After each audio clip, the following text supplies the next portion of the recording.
तो चलिए अब हम ये समझते हैं कि चेंज कंट्रोल का प्रोसीजर क्या होता है। जैसे कि मैंने आपको बताया कि चेंज का मतलब क्या होता है, किसी भी प्रोसेस को डॉक्यूमेंटेड करना, जहां भी वर्ड आ रहा है चेंज।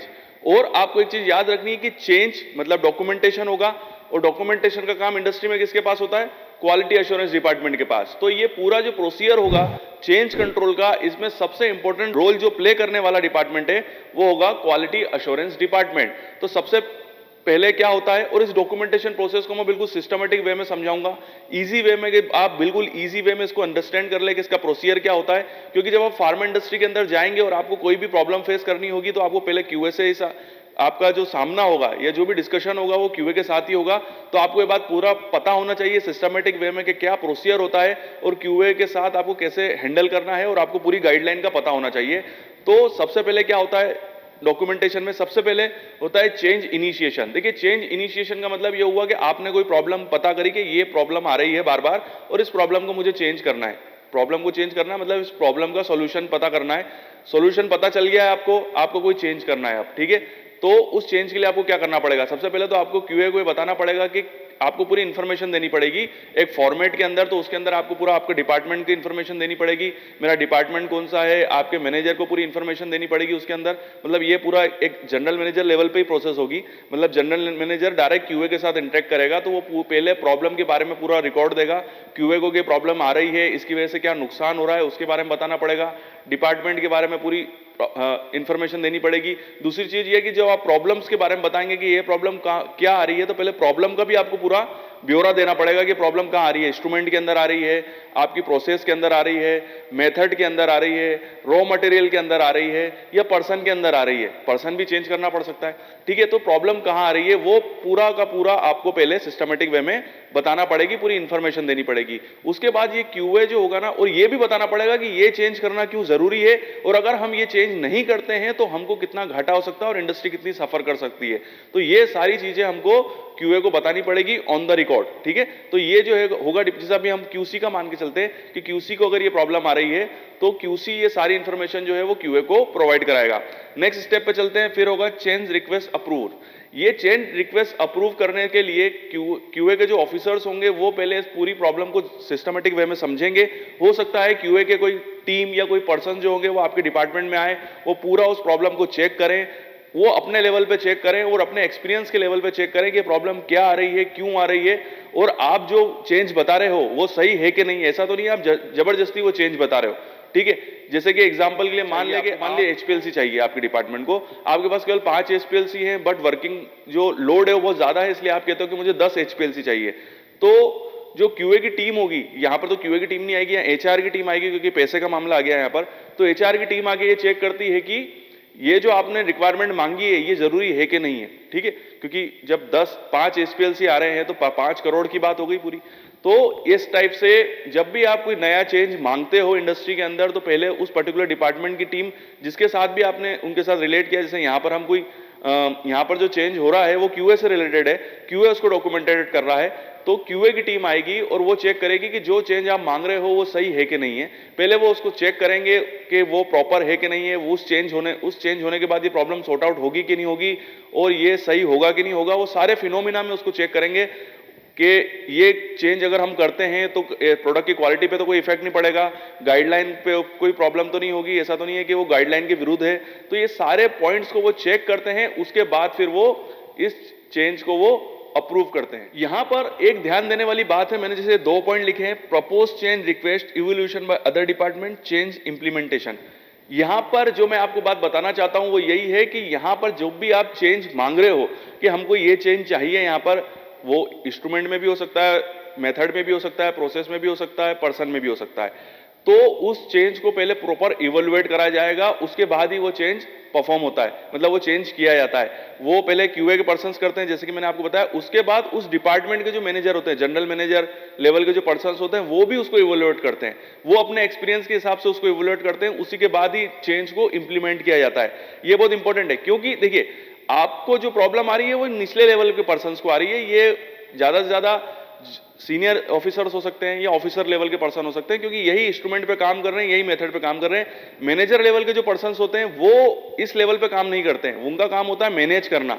तो हो सकता है कि जो पर्सन है जिसको ये प्रॉब्लम आ रही है उसकी ट्रेनिंग के अंदर ही प्रॉब्लम हो, और वो उस जो एस्पेक्ट है या प्रोसेस है या जो इंस्ट्रूमेंट है उसको सही तरीके से हैंडल ही नहीं कर पा रहा हो, और गलती उसकी तरफ से हो रही हो और वो किसी और की वो कह रहा हो कि नहीं गलती इस वजह से हो रही है और आपको ये चेंज करना है। तो आप समझ रहे हैं बात को, इसीलिए ये इवोल्यूशन बहुत जरूरी होता है। ऐसा तो नहीं है कि पर्सन के अंदर प्रॉब्लम है और अपन कुछ और चीज चेंज कर रहे हैं, इसका मतलब है कि पर्सन को चेंज करना पड़ेगा। तो आपको पहले प्रॉब्लम को सिस्टमेटिक इवोल्युएट करना पड़ता है, समझना पड़ता है कि ये प्रॉब्लम क्यों आ रही है और उसको हमको कैसे सॉर्ट आउट कर सकते हैं, और जो चेंज वो मांग रहे हैं, जो नीचे के जो आपके पर्सन वर्कर्स हैं, बेसिकली इसको वर्कर ही बोलूंगा क्योंकि यहाँ पर जूनियर ऑफिसर भी आ गए, एग्जीक्यूटिव भी आ गए, ठीक है, सीनियर ऑफिसर्स भी आ गए। ये सारे लोग जो होते हैं वो निचले लेवल पे काम करते हैं, एचपीएलसी पे, क्यूसी पे, क्योंकि एनालिसिस तो ये परफॉर्म कर रहे हैं। सेम प्रोडक्शन डिपार्टमेंट में भी यही होता है कि प्रोडक्शन जो करते हैं वो इसी लेवल के पर्सन होते हैं, और असिस्टेंट मैनेजर, जनरल मैनेजर और मैनेजर लेवल के लोग जो होते हैं वो ऊपर होते हैं और मैनेज करते हैं बेसिकली। तो वो लोग नीचे आते हैं और वो इनके साथ रह के फिर देखते हैं कि ये प्रॉब्लम क्यों आ रही है और जो चेंज हम मांग रहे हैं वो सही है कि नहीं है, जस्टिफाई है कि नहीं है। उसी के बाद फिर ये चेंज इंप्लीमेंट होता है।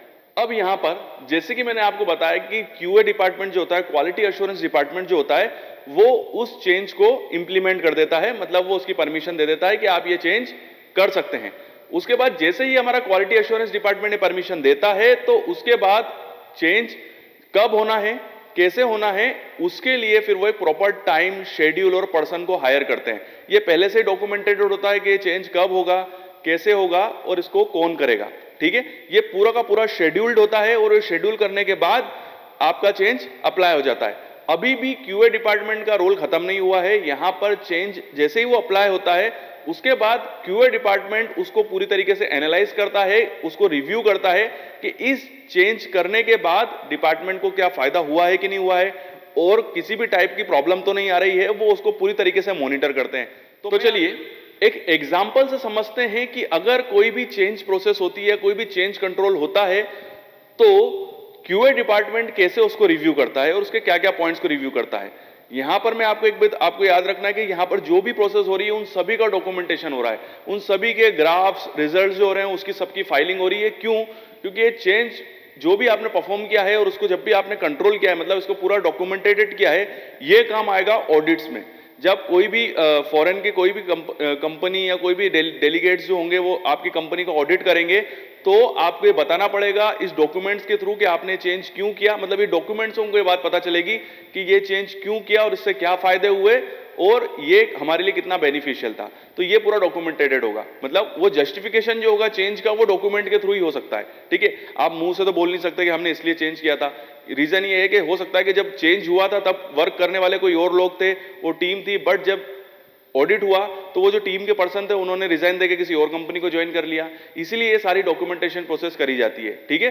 तो यहां पर मैं एक एग्जांपल से बताता हूं कि चेंज रिव्यू कैसे होगा। मान लीजिए हमने एक कोटिंग प्रोसीजर था प्रोडक्शन के अंदर, उस कोटिंग प्रोसीजर के अंदर पहले सॉल्वेंट कोटिंग होती थी, बट हमको डिपार्टमेंट के हिसाब से, मतलब जो प्रोडक्शन डिपार्टमेंट था उसने बोला कि सॉल्वेंट कोटिंग के अंदर कोई प्रॉब्लम आ रही है, इसीलिए आप इसमें एक्वस कोटिंग करिए, एक्वस कोटिंग चाहिए हमको। तो उन्होंने एक चेंज करा, सॉल्वेंट कोटिंग की जगह एक्वस कोटिंग का यूज करने लग गया वो। अब क्यूए डिपार्टमेंट ने पूरा का पूरा चेक करा और इंप्लीमेंट कर दिया चेंज को जैसे इंप्लीमेंट करा तो अब उन्होंने उस चेंज को रिव्यू करना स्टार्ट किया कि चेंज करने के बाद, मतलब सॉल्वेंट कोटिंग के बाद अगर हम एक्वस कोटिंग का यूज करेंगे तो क्या चेंज आया और क्या क्या प्रॉब्लम आ रही है, उन सभी का डॉक्यूमेंटेशन होगा। तो वो क्या क्या टेबलेट को चेक करेंगे, सबसे पहले चेक करेंगे कलर वेरिएशन के, टेबलेट के अंदर किसी भी टाइप का कलर वेरिएशन तो नहीं हो रहा है, ये इंपॉर्टेंट है। नेक्स्ट करेंगे कि जो हमने कोटिंग प्रोसीजर चेंज करा तो उससे टेबलेट का वेट तो गेन नहीं हो रहा है, तो वो वेट को देखेंगे। ये सभी चीजें जो होनी चाहिए ना वो एक्सेप्टेबल लिमिट में ही होनी चाहिए। अगर आपने कोई चेंज परफॉर्म करा और एक भी चीज एक्सेप्टेबल लिमिट से बाहर चली गई, गाइडलाइन को फॉलो नहीं कर रही है या गाइडलाइन का उल्लंघन कर रही है, तो फिर वो चेंज किसी काम का नहीं है, ठीक है। तो वापस फिर R&D में जाएगा, फिर से सही तरीके से चेंज होके आएगा, ये आपको याद रखना है। दूसरी, any change in thickness, tablet की थिकनेस पे कोई इफेक्ट तो नहीं पड़ रहा है। वेरिएशन इन, जैसे मैंने आपको बताया कि जितने भी वेरिएशंस हमको चेक करने हैं वो हमेशा एक्सेप्टेबल लिमिट में होने चाहिए, एक्सेप्टेबल लिमिट से बाहर नहीं जाने चाहिए। और लास्ट है प्रोसेस वैलिडेशन, यहां पर जब हम चेंज परफॉर्म कर लेते हैं तो इनिशियल 3 बैचेस, उस टैबलेट की जो 3 बैचेस होंगी उन सभी का प्रोसेस वैलिडेशन होगा और उन सभी के रिकॉर्ड्स भी साथ में जाएंगे चेंज कंट्रोल के साथ में। तो चेंज कंट्रोल के साथ में आपको प्रोसेस वैलिडेशन के 3 बैचेस के भी डॉक्यूमेंटेशन साथ में रखने हैं।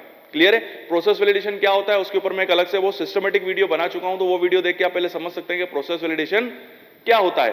तो यहां पर प्रोसेस वैलिडेशन भी बहुत इंपॉर्टेंट रोल प्ले करेगा और उसके डॉक्यूमेंट्स भी साथ में लगेंगे। क्यों? क्योंकि आपने प्रोसेस के अंदर भी चेंज किया है और वैलिडेशन का रूल क्या है, अगर कोई चेंज होगा तो वैलिडेशन फिर से परफॉर्म किया जाएगा। तो यहां पर आपने प्रोसेस के अंदर चेंज किया है क्योंकि पहले प्रोसेस किसी और तरीके से हो रही थी, पहले मेथड जो थी वो कोटिंग जो थी वो सॉल्वेंट के थ्रू हो रही थी, अब आप एक्वस कोटिंग कर रहे हो तो प्रोसेस में चेंज हो गया, तो हमको प्रोसेस वैलिडेशन फिर से परफॉर्म करना पड़ेगा इनिशियल की 3 बैचेस का। तो ये था पूरा प्रोसीजर के कैसे चेंज कंट्रोल को परफॉर्म किया जाता है फार्मा इंडस्ट्री के अंदर, कौन कौन उसके अंदर पार्टिसिपेट करता है और कैसे डॉक्यूमेंटेशन होता है। उसके अलावा भी अगर डॉक्यूमेंटेशन के अंदर क्या क्या चीजें रखी जाती है, क्या क्या इंफॉर्मेशन दी जाती है, तो उसकी मैं एक स्लाइड आपको साइड में शो कर रहा हूं। तो ये स्लाइड देख के आप समझ सकते हैं कि ये जो डॉक्यूमेंटेशन होता है इसके अंदर हमको क्या क्या इंफॉर्मेशन रखनी पड़ती है। तो ये स्लाइड देख के आप बहुत सिस्टमेटिक वे में समझ सकते हैं कि जब चेंज कंट्रोल परफॉर्म किया जाता है तो उसके डॉक्यूमेंटेशन में हमको क्या क्या इंफॉर्मेशन डालनी पड़ती है। तो ये आपके अगर आप क्यूए के अंदर जॉब करेंगे तो ये आपके लिए काफी बेनिफिशियल होगा एज ए फ्रेशियर भी। साथ ही साथ आपको ये वीडियो कैसा लगा कमेंट्स बॉक्स में मुझे जरूर बताइएगा। फिर भी अगर आपको कोई डाउट है, कोई चीज समझ में नहीं आई है तो मैं जरूर आपके क्वेश्चंस का जवाब दूंगा। वीडियो देखने के लिए थैंक यू वेरी मच और यूं ही बने रहिए मेरे साथ। एक इंपॉर्टेंट इंफॉर्मेशन कि अगर आप भी इन इंस्ट्रूमेंट पे ट्रेनिंग करना चाहते हैं तो you are most welcome in our institute. Institute का एड्रेस और सारी इंफॉर्मेशन, चाहे वो ईमेल आईडी हो या चाहे उसका मोबाइल नंबर हो हमारा, वो सभी हमने डिस्क्रिप्शन बॉक्स में दिया हुआ है। आप हमसे डायरेक्टली कांटेक्ट कर सकते हैं और अगर आपकी कोई क्यूरी है तो वो भी आप हमको बता सकते हैं। साथ ही साथ अगर आप कुछ ऐसे प्रोजेक्ट्स वर्क से जुड़े हुए हैं, कोई पीएचडी वर्क से जुड़े हुए हैं या आप कोई ऐसे कोर्स से जुड़े हुए हैं जहां पर आपको इन इंस्ट्रूमेंट्स की रिक्वायरमेंट है या आपके पास कुछ ऐसे सैंपल हैं जो इस पर्टिकुलर इंस्ट्रूमेंट्स पे ही रन हो सकते हैं बट वो आपके पास अवेलेबल नहीं है, तो हमारा इंस्टीट्यूट ऐसी कंसल्टेंसी सर्विस भी प्रोवाइड कराता है और उससे रिलेटेड इंफॉर्मेशन भी हमने हमारे लिंक बॉक्स के अंदर और डिस्क्रिप्शन बॉक्स के अंदर आपको प्रोवाइड कराई है। तो बने रहिए हमारे साथ और हमारा वीडियो देखते रहिए। साथ ही साथ हमारे चैनल को सब्सक्राइब करें और बेल आइकन को हिट करें। Thank you.